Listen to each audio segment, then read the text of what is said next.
Have you ever stopped to think about what the shows you binge, the music you have on repeat, or the books piling up on your nightstand actually say about you?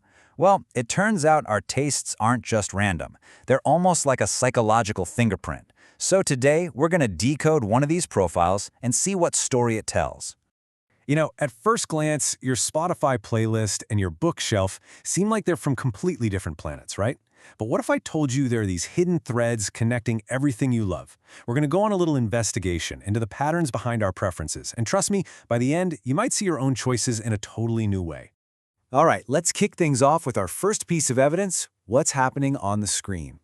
When you look at this person's taste in movies and TV, one theme just jumps out right away. And that's this powerful desire to get completely, utterly lost in a story. This quote really says it all, doesn't it? This isn't just about killing time with some background noise. Nope, this is about finding a world so compelling that you physically have to hit next episode. And the focus is on two things: a plot that grabs you and characters that feel like real people. It's a hunt for a story that just takes over. And that's exactly why the go-to genre is psychological thrillers.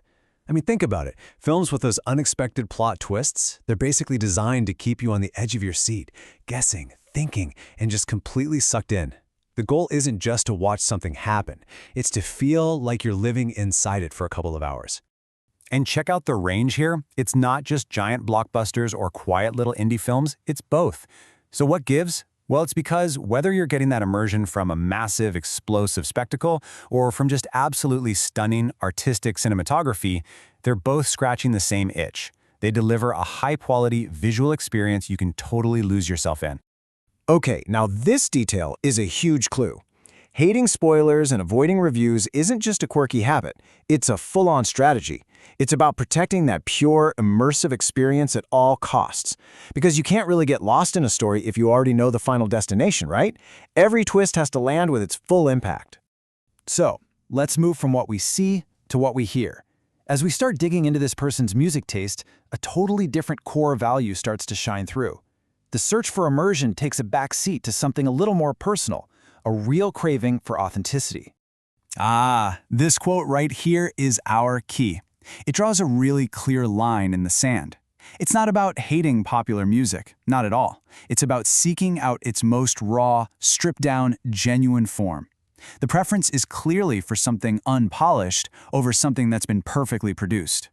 And this comparison just makes it crystal clear. Yeah, a chart topper is great for a catchy tune, but the acoustic version, that's valued for its honesty. When you strip away all that production, what's left?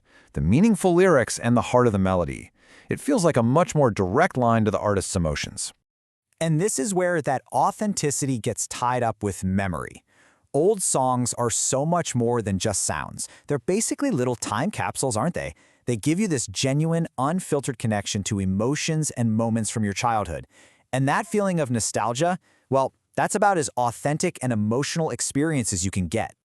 All right, let's look at our final category: books.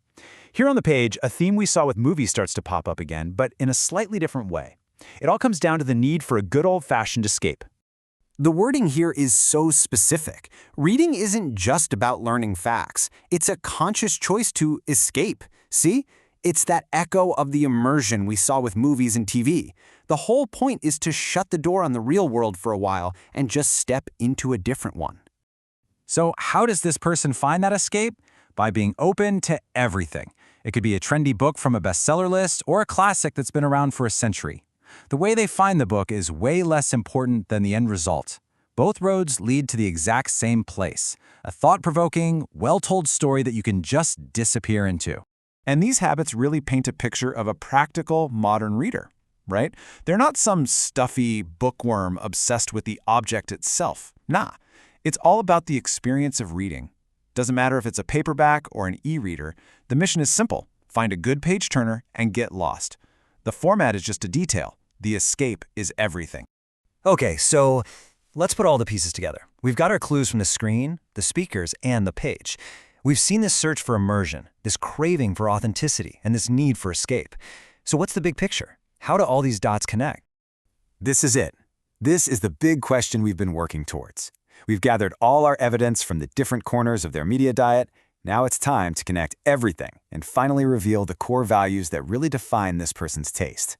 And here we have it. First, a deep, deep need for immersion. That's what's driving the binge watching and the late night reading. Second, a super high value on authenticity, which explains the love for acoustic music and those nostalgic old songs. And third, a really nice balance between discovery and nostalgia. This person is totally open to new blockbusters and bestsellers, but also cherishes the comfort of the familiar. Now, this is where it all just clicks into place. Look at how each of those core values runs like a thread through all three categories. That search for immersion links binge-watching TV directly to getting lost in a page-turner. The value of authenticity connects the artistry of an indie film to the raw honesty of an acoustic song. See? It's not just a random jumble of tastes, it's a totally consistent personality profile. And that, of course, brings us all the way back to you. What are your core values? What are you really looking for when you hit play? Is it immersion? Authenticity? Maybe comfort? Or the thrill of something new? Take a look at your own playlists, your watch history, your bookshelf. The patterns you find might just tell you something really essential about what you value most. In the end, it really does seem to all come back to this one idea.